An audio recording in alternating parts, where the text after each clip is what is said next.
Hello and welcome to this review of my Cherry G80-3000 HFMGB. Quite a mouthful. The G80-3000 is a very old series of keyboards. It was introduced in 1988, but it is still in production, making it one of the oldest models of keyboards that are still being made to this day. This particular version is the British version, and it comes with blue Cherry MX switches, although a variety of MX switches were used in the series. It is quite common to find on eBay, and you can find them for a price upwards of £45, depending on how old it is and what kind of features it has. I myself got this one free from the department, though it was very dirty when I got it. Here you can see the model sticker of the keyboard. As you can see, it was made in Germany, specifically in 1998, and it uses a 5-pin DIN connector with an AT protocol, though newer ones used PS2 connectors, and I think the ones that are currently being made use USB connectors, but I'm not completely sure. The thing is, the keyboard is in a few ways decidedly un-German, specifically the construction. It is one of the flimsiest keyboards I've ever seen. It's very thin plastic and it's all clamped. There's not a single screw in this thing, which is really annoying. In addition, there is no metal plates in there or anything to hold it. It's just a printed circuit board, and the printed circuit board is not held in place by clamps or screws or anything either. It's just kind of floating around, and if you want to disassemble and reassemble the keyboard, you got to kind of guess where you need to put the PCB, because even the bottom of the plate has nothing to guide you to where it's supposed to be.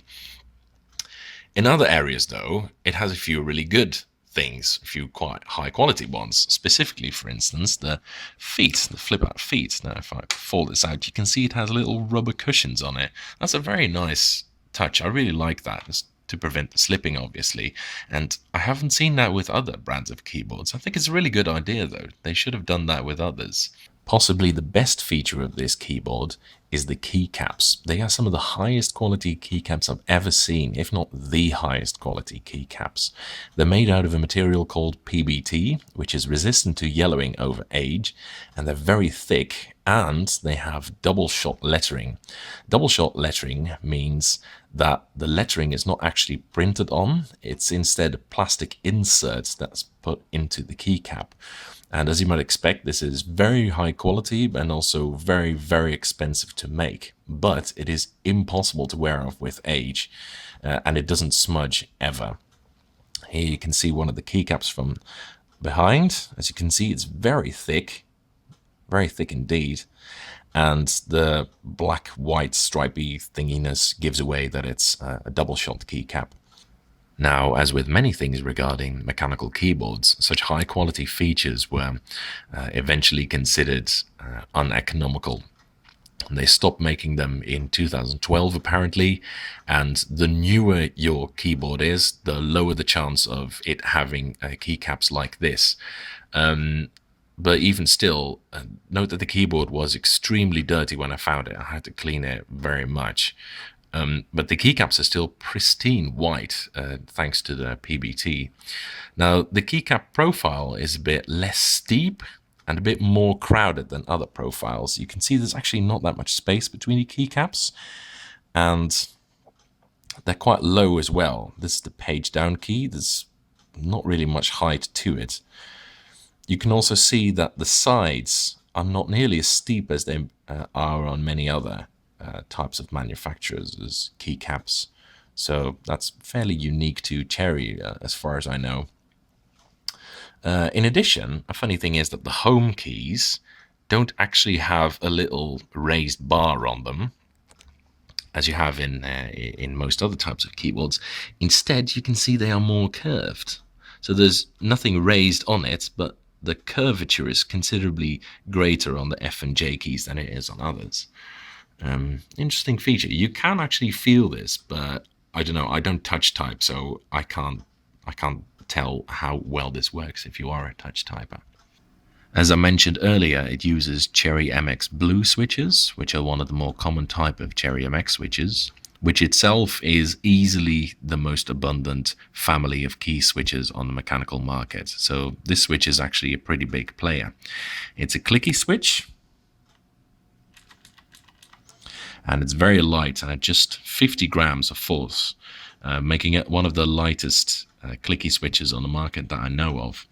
They have several pros and cons compared to other switches.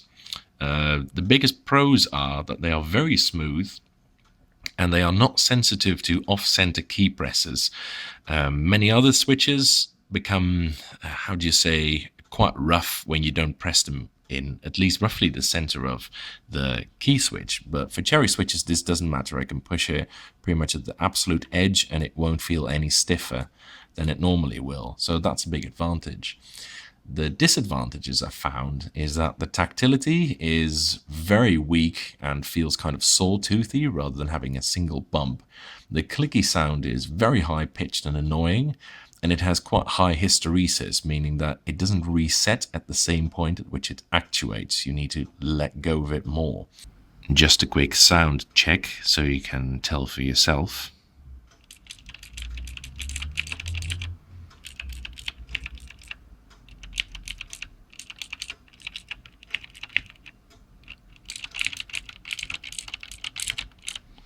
So as you might be able to tell, it is quite high pitched and it sounds quite grainy. And the reason for that is the fairly rudimentary way in which Cherry have made the clicking mechanism. And I'll show you that with the switch that I have disassembled here.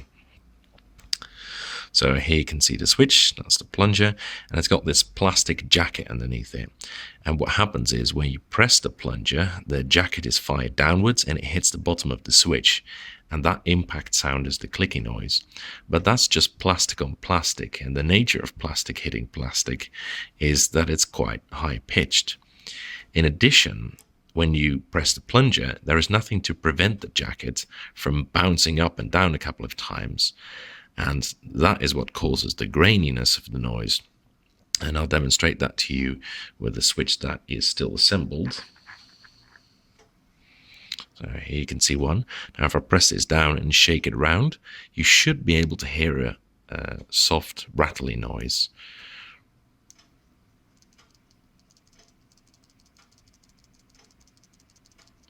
I hope you can hear that. So that's the reason that it sounds quite grainy. A similar thing is true for the tactility. It is achieved in a quite rudimentary way. You see this thing on the left side of the jacket? That leg has a little dent in it, as you can see at the bottom. And while that travels along this electrical contact, there is a little bump in there, and that slightly alters the characteristics of the key travel, and that's what gives the tactility. But the switch's design is inherently very linear, and something as rudimentary as just a tiny notch in it isn't going to achieve a lot of tactility, and that's why the tactility is so weak in this switch. In addition, this bump is also the reason that there is hysteresis in the switch. Personal verdicts, I don't really like these switches all that much. They feel featureless and not particularly sophisticated, and the click sound gets really annoying after a while. It is pretty good to type on though, especially if you have a very light typing hand. I would say this is probably one of the better types of keyboards that you can get. For gaming, the light typing feel is kind of okay, but the high hysteresis doesn't make it particularly nice to tap on. I found that on games that require very quick finger work, this is not an ideal keyboard. You're better off getting something else. Anyway, that's my review, and following is a typing demonstration of me typing on this keyboard.